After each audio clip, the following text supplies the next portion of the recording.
Uzun danışıqlardan sonra belə qərara gəldik ki, mən də çox şərti dostluqlar eləyirmişəm. Yox. Məncə bu mövzuda məsələn girsəm bu mövzuya deyə bilərəm ki, mənim də həm uzaqda yaşayan bir neçə yaxın dostum var. Onlarla münasibətimi bəlkə burada desəm necəsə sən bu vəziyyətdən çıxarda bilərəm. Davay Zosi, do your best. Məsələn, mənim də İstanbulda yaşayan çox yaxın bir rəfiqəm var. Biz ondan gündəlik həyatda bir-birimizlə danışmırıq, hardasa. Yəni ancaq bir-birimizə gülməli reellər göndəririk falan. Amma məsələn gündəlik belə ki, bu gün belə hiss edirəm, elə hiss edirəm kimi bir dostluğumuz yoxdur. Okay. Bu amma qətiyyən mənə mane olmur ki, hər İstanbula getdiyimdə, hər ondan necəsə eyni çevrədə olduğumuzda bizim dostluğumuza mane olsun. Mənim dediyimə gəldin çıxdın da. Mümkündür yəni bu. Mümkündür. Mən bunu experience eləmişəm. Həmin o insanlarla, yaxın bildiyim insanlarla burada görüşəndə üstündən 2 il, 3 il, 4 il keçib görüşmüşəm burada və o qəpi hiss eləməmişəm. Elə bil ki, olduğu yerdən o dostluq mənim üçün davam eləyibdi. Deməli, mənlə də sən başqa ştatda yaşasan, bizim o dostluğumuz davam eləyəcək. Bəlkə səninlə daha da yaxın davam eləyər. Zosi, mənim sənin qədər uzun müddətli və bu qədər yaxınlıqda mənə elə gəlir dostluğum olmayıb. Burada da mənim çox yaxın dostlarım var. Virginia ştatının özündə də burada onlarla tanış olmuşam. Burada dostluğumuzu biz inkişaf elətdirmişik. Çoxdur. Çox deməyim, yəni var, amma bilmirəm, eyni səviyyədə mən o dostluğu maintain eləyə biləcəm əgər onlar da mənimlə bir uzun məsafədə olsalar, yoxsa yox. Mənə elə gəlir bu biraz xarakterdir. Yəni. Amma biz Zosilər olduğumuz üçün bəli, bu fərqli bir connection. Yəni biz harda olsaq da bunu ona qatılıram. It's different, baby. Yəni sən istəməsən də mən səni məcbur eləyəcəm bu dostluğa. Məcbur elə məni, baby. Sən məni məcbur eləyə bilərsən. You have that full permission for that. 100%. Bu şirin nöqtədə bu mövzunu bağlayırıq. Daha böyük davalara səbəb olmadan. Amma yaxşı oldu, bir drama bir şey oldu. Qəşəng oldu. Və növbəti sualımıza keçirəm. Zosi, dostluqda qısqanclıq normaldır, yoxsa bu artıq problem deməkdir? Ümumiyyətlə, qısqanclıq hissi hələm indiki dövrdə mənə elə gəlir ki, bütün generationların ən böyük problemidir. Özünü müqayisə etmək hissi, qısqanclıq hissi və bunun ən böyük səbəbi sosial mediadır. Biz bu haqqda da səninlə çox danışmışıq ayrıca və həqiqətən də o qədər bizə yeridilibdir ki, sosial media üzərindən ki, insanlar ancaq təbii olaraq ancaq ən gözəl anlarını göstərirlər ora. Harasa travel eləyəndə postlar eləyirlər, nə bilim, reelslər paylaşırlar falan filan və biz o qədər öyrəşirik ki, həmin insan ancaq gözəl kontentlə bizim yadımızda qalır. Çünki biz onun gündəlik həyatı ilə yəni familiar deyilik, bilmirik onun həyatında nələr baş verir. Ancaq o gözəl picture üzərindən bir fikir yarada bilirik özümüzdə. Mənə gəlir ki, o biraz trigger ola bilir qısqanclıqda. Amma dostluğa gəldikdə isə mən düşünürəm ki, dostluqda qısqanclıq deyil, sadəcə olaraq, məsələn, mən Zosinin elədiyi bir çox şeydən və yaxud başqa bir dostlarımın da burada tanıdığım, bildiyim dostlarımın da elədiyi hansısa bir şeylərdən ilhamlana bilərəm. Onu o ayda niyə Zosidə bu oldu fikri ilə deyil, ayda Zosi elədisə mən də bunu eləyə bilərəm deyib, məsələn, ondan ilham alıb nəyəsə başlaya bilərəm və mənə elə gəlir ki, bu çox gözəl bir şeydir. İnsanın ətrafında hər zaman ondan öyrənə biləcək. Mənə elə gəlir insanlar ümumiyyətlə gərək ətrafında ondan öyrənə biləcəkləri nəsə olan insanlarla özlərini əhatə eləsinlər. Mən ətrafımda olan hamıdan həmişə nəsə öyrənə bilirəm. O overgrow söhbətinə qayıdırıq da. Sən o hansı insandan ki, artıq heç nə öyrənmirsən həyatının hansısa dönəmində, artıq bu deməkdir ki, sən o insanı overgrow eləmsən və onun artıq bəlli nöqtədən sonra sənin həyatında yeri olmur, mənə elə gəlir.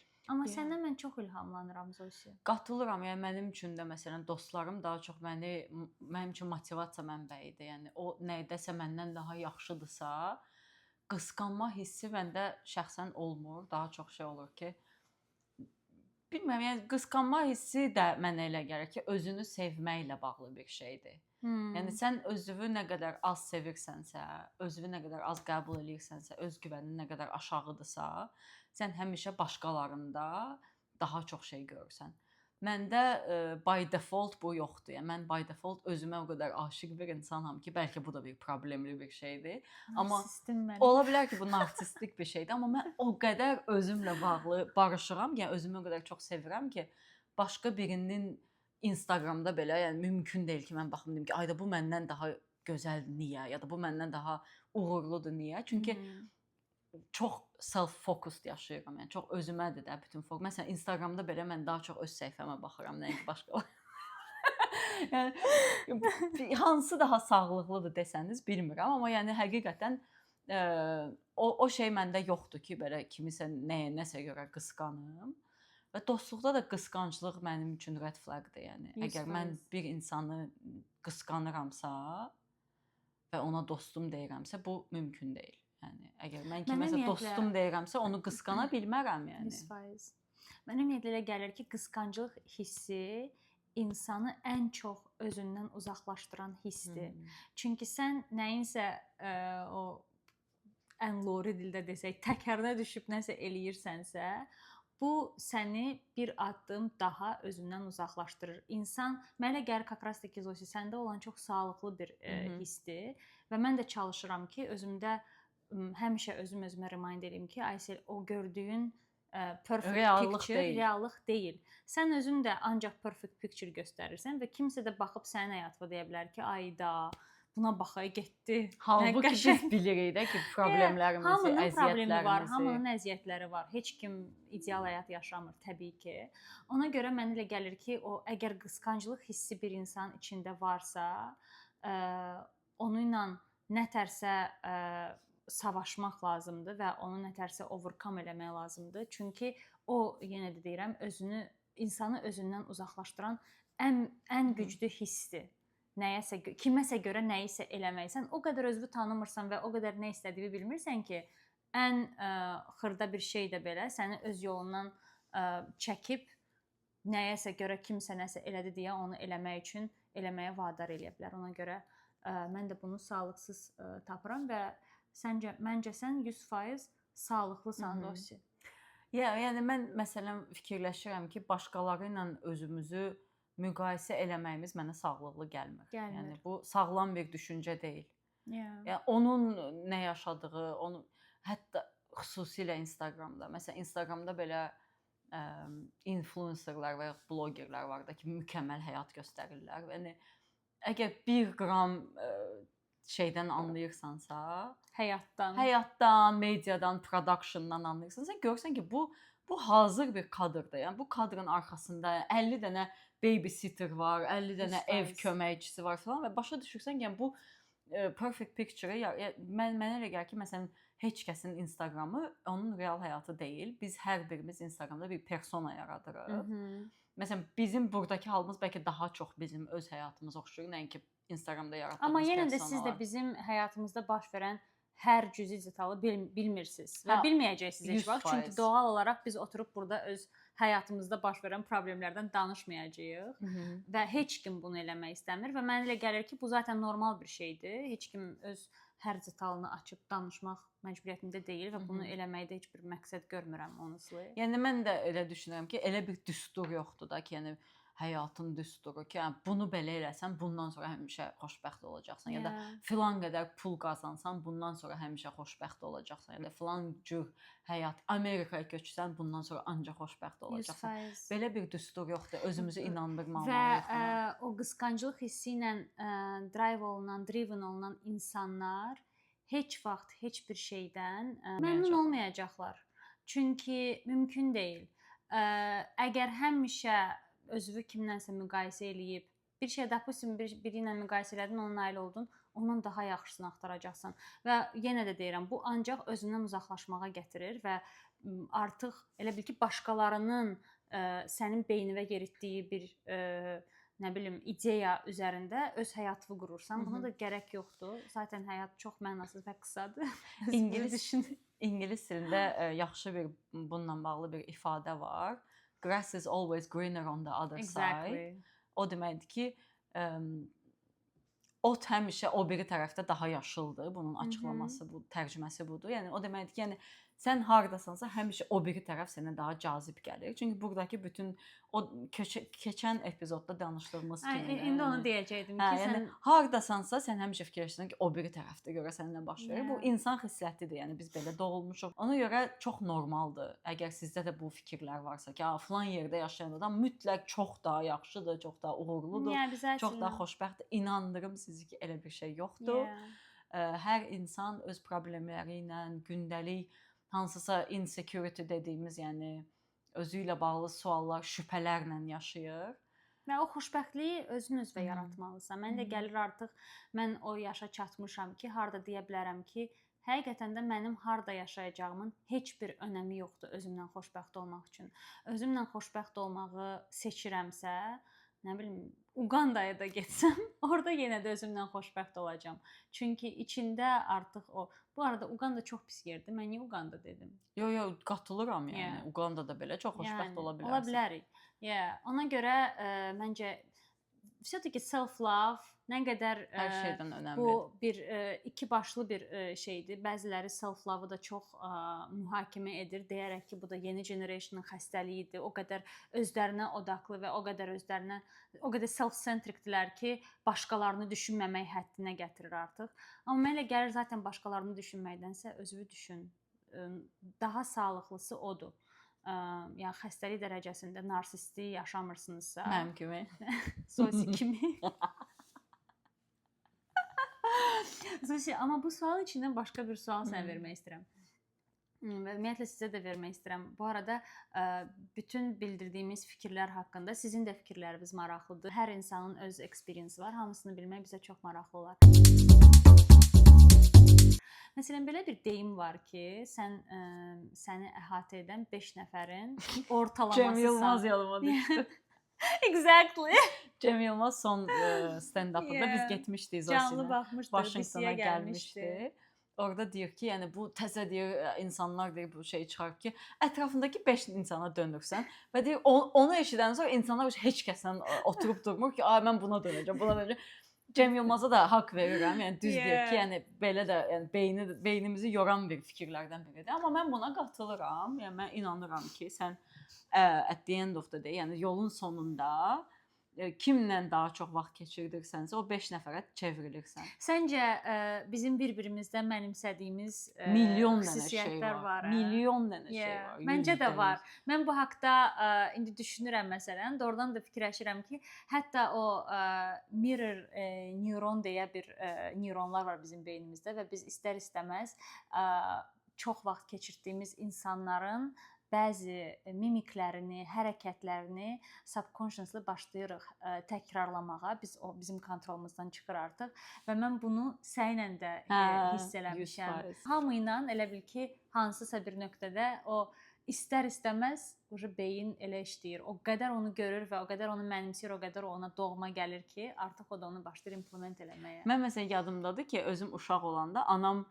anamın çox yaxın rəfiqələri olurdu. O da mənim anam da məsələn çox dostluq insanıdır. Yəqin o geni ondan almışam. Atam da elədir. Yəni dostluqlar bizim ailədə çox önəmlidir. Yəni qohumluq münasibətlərindən daha önəmlidir dostluq münasibətləri. Mənim anam məsələn telefonla danışırdı öz rəfiqələri ilə. O vaxt ancaq telefonla danışırdıq axı. WhatsApp falan yox idi. Məsələn, anam bir rəfiqəsi ilə danışanda eyni onun tonlarında danışırdı. Eyni onun işlətdiysə də başqa rəfiqə mən də belə rahatsız olurdum da çünki anam dedim sən niyə deyirəm o rəfiqənlə danışanda o intonasiyaya keçirsən bu indi onu o qədər anlayıram. İndi anlayıram ki sən o adamla güzgülənirsən. Yəni o adamın yanında sən onunla olduğun bir dünyada belə ikinizin bir vibrasiyanız olur, sinerjiniz olur və bu çox normal bir şeydir. 100%. Yəni 100% insan kimlə daha çox vaxt keçirsə, yavaş-yavaş ona çevrilir. Ona görə özünüzü toksik insanlardan uzaq tutun. Çünki mənə elə gəlir ki, o da çox təsir eləyir və hətta biz bunun təcrübəsini yaşamışıq Zosi ilə. Çox uzağa getmirəm. İndi siz bizim çox gözəl vaxtlarımıza denk gəlmisiniz. Modumuz çox yüksəkdir. Amma keçən ilin bu vaxtları məsələn mən çox depressiv hiss eləyirdim və fərqli səbəblərdən və eynisini Zosi də hiss eləyirdi və bizim yadımdadır ki, biz hətta bu haqqda da danışmışıq onunla ki, Zosi yadındadır biz görüşürdük və həmişə modumuz aşağı idi, həmişə nədənsə narazı idik, həmişə narazı olmağa həmişə bir səbəb tapırdıq. Amma elə bil birimiz oradan çıxanda o birisi də oradan çıxır. Bəlkə də ikimiz də 100%. eyni anda çıxmışıq, amma bəlkə də bilmədən bir-birimizə kömək 100%. eləmişik o an. Hansımızınsa o durumdan, o beyindən çıxmağı o birisimizə də təsir eləyib. Ona görə neqativ gətirən hər şeydən uzaq durmaq lazımdır, mənə elə gəlir. Çünki o da çox drag down eləyir insanı. Yəqin ki, bu bir instinktdir. Yəni sənə instinktiv olaraq əgər hiss edirsənsə ki, filan şey sənə neqativ verir, filan insan, filan məhfum, hər şey ola bilər də. Onu hiss etdiyin an bədənimizi dinləməliyik, mənə elə gəlir. Çünki 100%. bədən sənə deyirsə ki, okey, bu mənə neqativ verir, o an o bədənə qulaq asmaq lazımdır ki, sən neqativ alırsansa bundan uzaq dur. Məsələn, səndə elə olubdu ki, Zosi, dostluq elədiyin bir insan toksik olub. Məsələn, mən 20-lərimdə bunu yaşamışam. Toksik olub. O an sən başa düşməmisən ki, toksik olan o insandır, amma o insan sənə yeridibdir ki, something is wrong with you. Yes. Yəni sən həmişə özünü və öz hərəkətləri və öz düşüncələri və hər şeyi question eləmisən, çünki o qədər öyrəşmisən ki, o deyirsə o mənim dostumdur da, o deyirsə deməli doğrudan elədir və həqiqətən də bəzən dostluğa daha çox inanırsan, nəinki doğma ailə üzvləri və nə bilim anava, atava, qardaşıva, həyat yoldaşıva, whatever. Onun influensuna mənə elə gəlir insan daha tez girir. Məsələn, səndə də olubdu elə Mənim bir də olub, experience. 100% olub ki, yanımdakı insan hiss eləmişəm ki, o məni qısqanır. Əvvəl bunu hiss eləmişəm. Okay.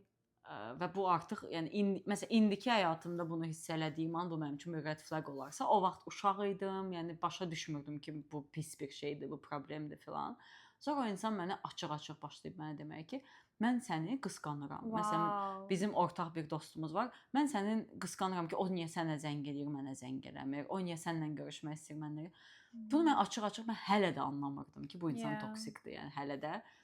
Çünki həqiqətən də 20-lərdə, nə bilim, həm də ki o dövrün realitisi ilə indiki 20-lərin realitisi də fərqlidir. Çünki indi sosial media, terapiya, psixologiya, hər şey çox daha inkişaf edib bu mövzuda.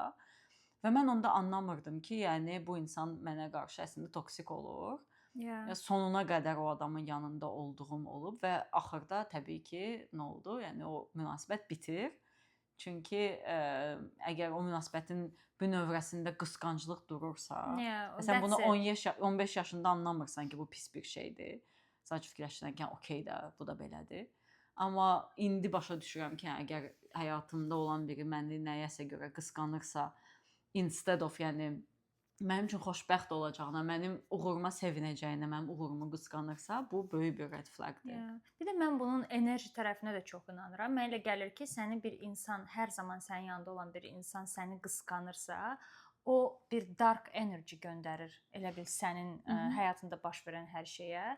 Ona da mən çox inanıram. Azərbaycanda bizdə bu batil inanclar dediyin gözdəyir məsələsidir. Əslində bu nə qədər də batil inanc kimi səslənsə də, əslində bunun bir açıqlaması da var. Bu bir enerjidir. Bir insanın o nənəm deyirdi, nəfsi.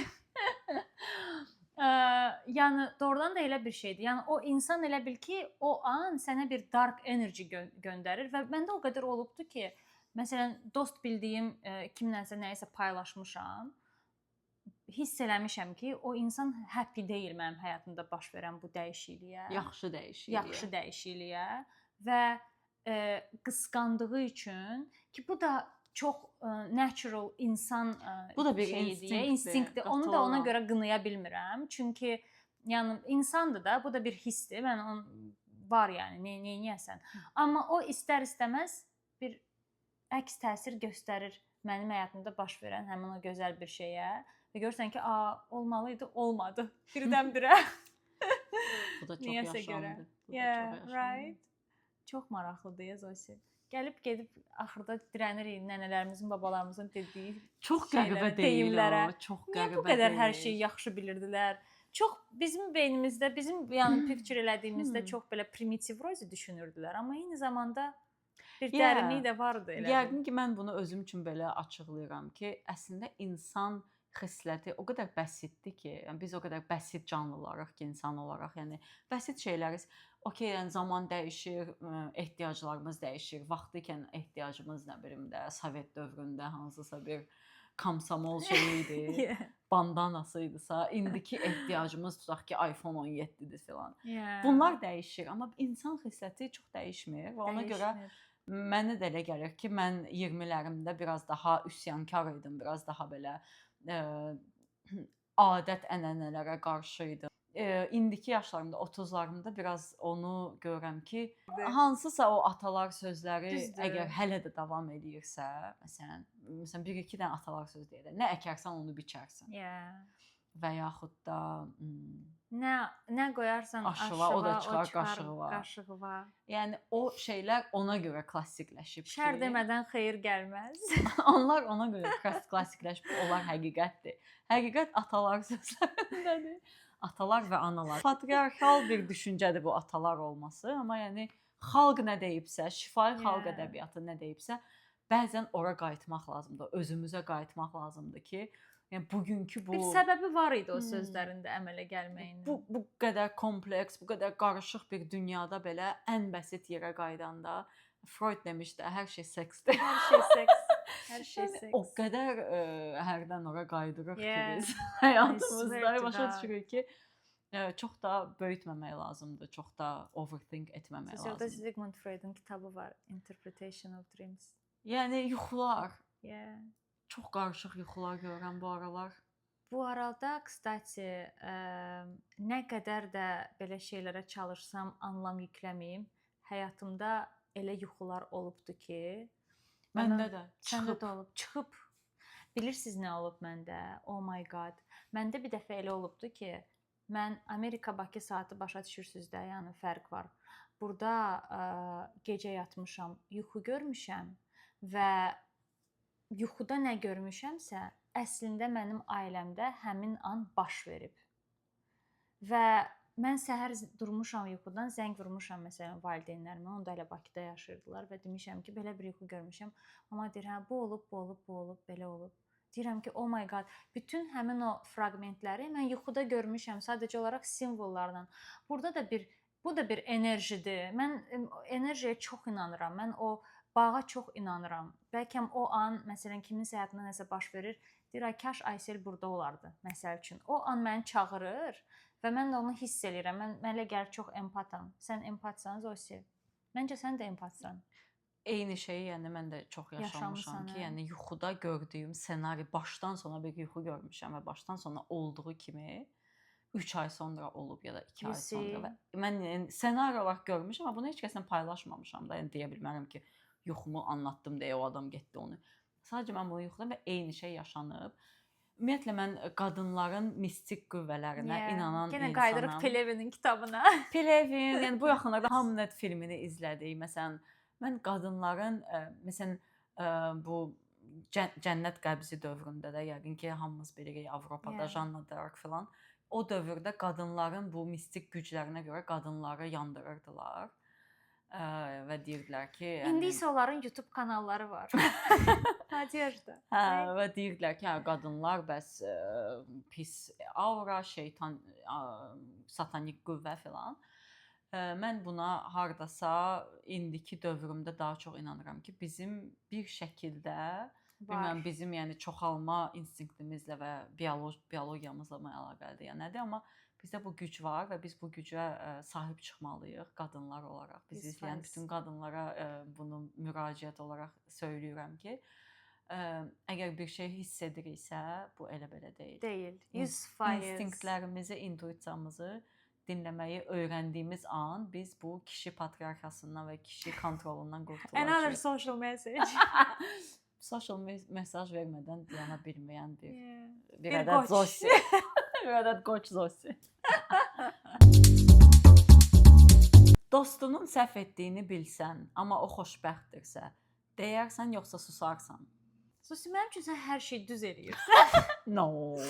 No, I swear, səhv elədiyin heç nə yoxdur. No. Bəlkə də bu sadəcə olaraq mənim approachumdur. Yəni mən sənin elədiyin bir şeydə ay bunu səhv eləyirsən. Yəni təbii ki, biz çox basit mövzularda da bir də gördün bir Sporlaşa bilirik. Rahat. Deyirəm ki, yox bu belə deyil, belədir. O da deyir, yox bu belə deyil, belədir. Bir toruzdan bir qoç girir bir-birinin içinə. Amma in general götürəndə mən elə gəlir ki, bir-birimizdə səhv axtarmaq biraz, nə bilim, mən onu eləmirəm. Zosi də bilirəm ki, onu məndə eləmir. Çünki heç vaxt onu praktis eləməmişəm, görməmişəm onun tərəfindən. Yəni bu kiçik şeyləri, sporları əgər qırağa qoysaq, nəysə, nə səhv eləməlisən ki, mən onu sənə deyim ki, Zosi bunu səhv eləyirsən ki, yenə də I'm gonna be on your side regardless. Mən o özümdə o superiority-ni görmürəm ki, qərar verim ki, Zosi bunu səhv eləyir yoxsa düz. Yəni mən kim köpək məsələsidir.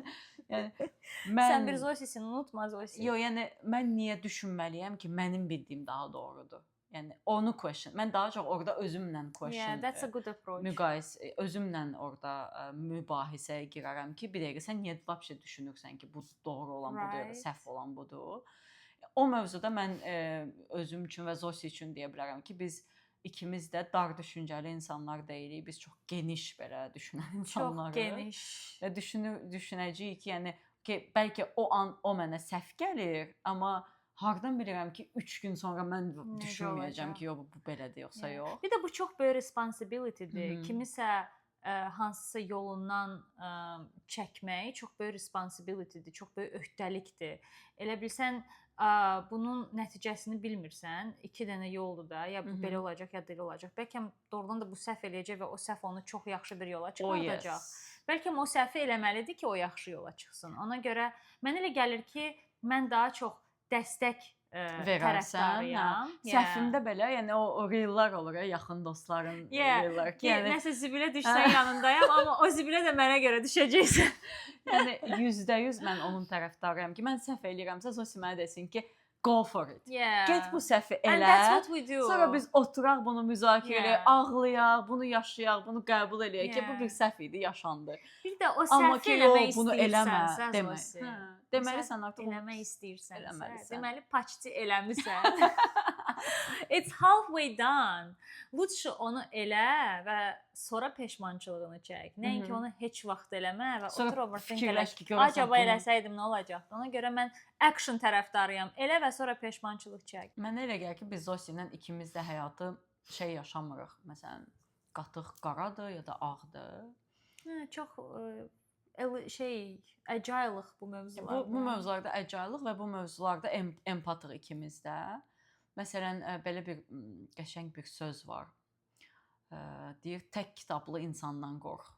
Yəni həyatında bir kitab oxuyan insandan qorx.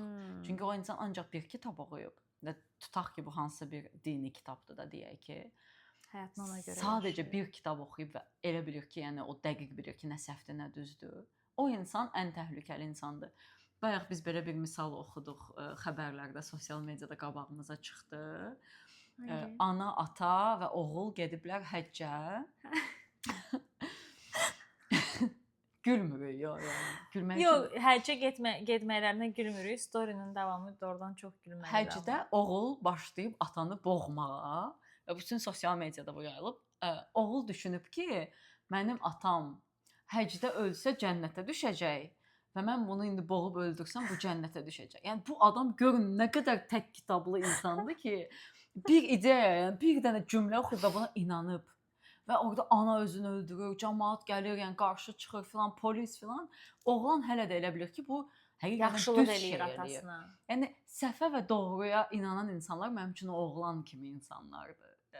O qədər gözəl bir misal idi Zosi bu. Bir kitab oxuyub və inanıb ki, bu belədir də. No, dude, no. Təsəvvürə gətirin, o qədər elə dar düşüncəli insanlar var və elə insanlara görə, yəni doğrudan da çox belə dərin və acı verici mövzulara girməyin tərəfdarı deyiləm, amma eyni zamanda demədən də keçə bilməyəcəm. o dar düşüncəli insanlara görə o qədər qadın qətli, uşaq qətli baş verir ki, o yəni ki, sən demiş tək kitab düşüncəsində olan insanlardır və bu doğrudan çox acı vericidir. İmkan daxilində kitab oxuyun dostlar. Mən əminəm ki, zaten bizə baxan insanlar o kütlədir. Sadəcə olaraq həqiqətən də yəni dar düşüncəli insanın victimi olmaq məncə ən acı verici. Ölümlərdən ən pisi zaten mənə elə gəlir. Bu arada kitablardan danışmışkən bizə belə bir sual gəlmişdi. Bizə bir sual gəlmişdi və mən orada da demişdilər ki, bəzən hansısa bir kitablar haqqında danışsaz da çox istəyərlər və bu mövzuya aid Zosi də oxuyub o kitabı. Biz hətta onun mən indi o mövzuya gələcəm. ADHD qadını bir mövzunun o birisinə oppamırıq, Aysel, chill out. Mövzusu gəlmişkən çox məsləhət görərəm. Elena Ferrante'nin Neapolitanski kvartet 4 kitabdan ibarətdir. My Brilliant Friend-lə başlayır və orada iki qız uşağının dostluğu başlayır və çox yaxın dostlardır və orada o qədər çox şahəli bir approach var ki, onların dostluğuna. Bugün indiki dəqiqəyə qədər danışdığımız bütün mövzuların bariz nümunəsini orada görə bilərsiniz. Qısqanclıqdan tutmuş distance-ə qədər, nə bilim, sevgidən tutmuş eyni adama aşiq olmağa qədər. Eyni adama aşiq olmağa qədər. O qədər gözəl bir kitabdır ki və eyni zamanda İtalyanlar bunun çox serialı filmini də çəkiblər. Çox gözəldir. YouTube-da da var və hamınıza məsləhət görürəm ona baxasınız. Amma ilk öncə kitabı oxumağı məsləhət görərəm. Çünki o qədər gözəl ekranizasiya baş veribdi ki, orada elə bil ki, birbaşa kitabı görəcəksiniz ekranda. Çox böyük zövq alacaqsınız. Mən şəxsən çox böyük zövq almışdım. Yəni mənim üçün də xüsusilə qadın dostluğunu ifadə edən ən gözəl əsər və mənim həyatıma toxunan və mənim ən sevdiyim yazıçılardan biri də Elena Ferrante və oradakı o Napoli kvarteti yəqin ki, həyatımda ən çox təsirləndiyim və mənə çox şey öyrədən, insanlarla bağlı, kişilərlə bağlı, qadın dostluğu ilə bağlı o qədər şey öyrənmişəm ki, tək o 4 kitabı oxumaq ki, biz ikimiz də çox kitab oxuyan insanlarıq. Yəni sadəcə o 4 kitab belə mənə elə gəlir ki, hər şey elədi mənim üçün. 100%. Kitab mövzusunda. Düz buradan Dostoyevskiyə falan yəni yanlış eləmək istəmirəm. Sizi sevirik. Təbii ki. Yaxşı ki, olmusunuz. Dostoyevskinin də mövzuları daha dərin və daha ağırdır. Başqa mövzulardır. Amma dostluq üçün həqiqətən də o Elena Ferrante'nin kitabları çox gözəldir. %100 yəni ki, heç kəsə kitab məsləhət görməyi mən sevmirəm şəxsən. Çünki mənə elə gəlir ki, kitab məsləhət görmək də çox personal bir şeydir, subyektiv bir şeydir. Amma bəzi kitablar universaldır və qadın dostluğu ilə əgər əlaqəniz varsa, sizə maraqlıdırsa, Ferrante'nin bu kvartetini mütləq oxumağınızı, oxuya bilmirsinizsə də serialına baxmağını məsləhət görərdik. Gözəl bir kitab şeyi ilə bitirdik bugünkü şeyi. Yox, bitirmədik Zosi. Mən son sualım var. Davay. Və bu son sualla biz bu podkastı bağlayacağıq. Buyur. Son sualımız da budur. Zosi, səncə sən necə dostsan? Mən necə dostam? Yes. Mən özümü çox tərifləmək, məsələn, çox qəribədir, yəni narsistliyim var. Çalış biraz obyektiv ol amma. Özümü tərifləməyi sevmirəm. Özümü tərifləyəndə awkward hiss edirəm. Sən hiss eləyirsən awkward özünü tərifləyəndə. Right? Mən ümumiyyətlə tərif qəbul eləməyi də sevirəm. Yəni onu da bacarmıram. Tərif qəbul eləməyə artıq öyrəşmişəm. Əvvəllər heç bacarmırdım. Kimsə mənə yaxşı şey deyəndə mən çox özümü rahatsız hiss eləyirdim. Bu da tərbiyə ilə bağlı bir şeydir, yaxşı bir şey deyil. Heç deyil. Sağlam bir şey deyil. Mən də overcome eləməyə çalışıram. Amma özüm haqqında yaxşı şey deməyi də gərək öyrənim yavaş-yavaş. Bəlkə bu podkast sayəsində öyrənəcəm. 100%. Mənə elə gəlir ki, mən pis dost deyiləm. Çünki 20 ili aşan çox yaxın dostluqlarım varsa bu yaşda, bu artıq o deməkdir ki, yəni kimlər üçünsə yaxşı dost ola bilmişəm. Mən özüm haqqında onu deyə bilərəm ki, həmişə yaxşı dost olmamışam və mənim üçün bu öyrəndiyim bir şey olubdu və hələ də üzərində işlədiyim bir şeydir. Amma o bəlli yaşdan sonra həqiqətən də dostluğun həyatda nə qədər önəmli olduğunu anlamışam. Çünki o məndə biraz одинокий волк Amma bu da var ki, sən Personality məsələn var idi. 4 uşaqlı bir ailədən gəlirsən deyə, sənin Yeah. bəlkə də dost ehtiyacın mənim qədər olmayıb. Olmayıb. İki İki bacın bacım var. var, bir qardaşım var və indiyənə qədər hamısı ilə çox yaxınam. Hamısının həyatında nə baş verirsə çalışıram, həmişə yanlarında olum, bilim. Amma düz deyirsən, bəlkə də o çuvstva одинокий волк olmaq istəyimin səbəblərindən biri olubdu ki, çox uşaqlı ailədən gəlirəm. Amma indi çalışıram yaxşı dost olum. Bir şeyi 100% bilirəm ki, mənə loyal olan, məni sevən, həqiqətən mənə dəyər verən insanlara mən milyon qatını verirəm. Ümumiyyətlə mənə bir addım gəl, mən 100 addım sənə qarşı gələcəm. Elə insana. Qatılıram Zosi. Çalışıram yaxşı dost olum Zosi. Yo, 100% qatılıram ki, yəni sevgi, dostluq mənim üçün bərabərdir sevgi. Yəni bir insanı sevirsənsə, ona dostluq edə bilirsən. Amma bir insanı sevməkdə şübhələrin varsa, o dostluq bir gün bitəcək. Şərtlərlə sevirsənsə insanı, o dostluq bir gün bitəcək. 100%. Bütün partnyorluq münasibətləri də elədir. Elədir, Olduğu kimi ya sev insanı, sevmirsənsə də denən ki, rahat bırak. Qardaşım, mən səni sevmirəm, səndən gözləntilərimi qarşılayasan deyə səni həyatımda tuturam. Onu biz bacarmırıq, biz elə dostluq eləyə bilmirik. Amma bu da yaşla gələn bir müdriklikdir. Mənə elə gəlir hər kəs ya da istəyirəm inanmaq ki, hər kəs yaşının hansısa bir bəlli yaşa qədər bəlkə ora-bura skitasiya eləyir, amma hansısa nöqtədə gəlir o nöqtəyə, ha vaxt ki, həqiqətən də dostluq anlayışının nə qədər önəmli olduğunu başa düşür və ona dəyər verir və həyatında elə insanları tutur. Ona görə hamımıza həyatımızda bir Zosi arzulayırıq. Hamının Zosisi olsun. Olsun. İnandırım, ən çətin günümüz belə o qədər pozitiv keçəcək ki, yəni ən pis günümüzdə belə biz Zosi ilə elə olub ki, ikimiz də çox pis günümüzdə yenə də gülə bilmişik. Oturmuşuq, yenə də sussaq da, yenə də o komfort hissini hiss eləmişik. Yenə də gülməyə bir səbəb tapmışıq. O qədər Zosi, çox şanslıyam ki, sən mənim həyatımda varsan. Mən də sənə görə. Yaxşı ki, varsan. Bu qədər. Bu qədər sentimentallıq yetər uşaqlar. Çox sağ olun. Yazın kommentlərdə dostluq haqqında nə düşünürsünüz? Ümumiyyətlə bütün podkast ərzində hansı fikir sizin üçün adklikasiya eləyibsə, hökmən o haqqda fikir bildirin. Sizin kommentləri oxumaq bizim üçün çox xoşdur. Çox əylənirik sizi oxuyan. Bir-birimizə screenshotlar atırıq sizin şərhlərinizi. Və yenə də siz də bizi ilhamlandırırsınız ki, yeni mövzular açaq, yeni mövzular haqqında danışaq. Ona görə sizin geri dönüşünüz bizim üçün çox önəmlidir. Bu arada hər dəfə deyirəm, bu dəfə də deyəcəm. Bizə abunə olun. TikTok, Instagram, başqa nə var? YouTube. YouTube'dur bu zaten. Bizi hər yerdə takib eləyin. Biz də imkan daxilində çalışırıq ki, sizin üçün maraqlı olan kontentlər paylaşaq. Belə gələn epizodlara qədər. Yay! We did it, baby.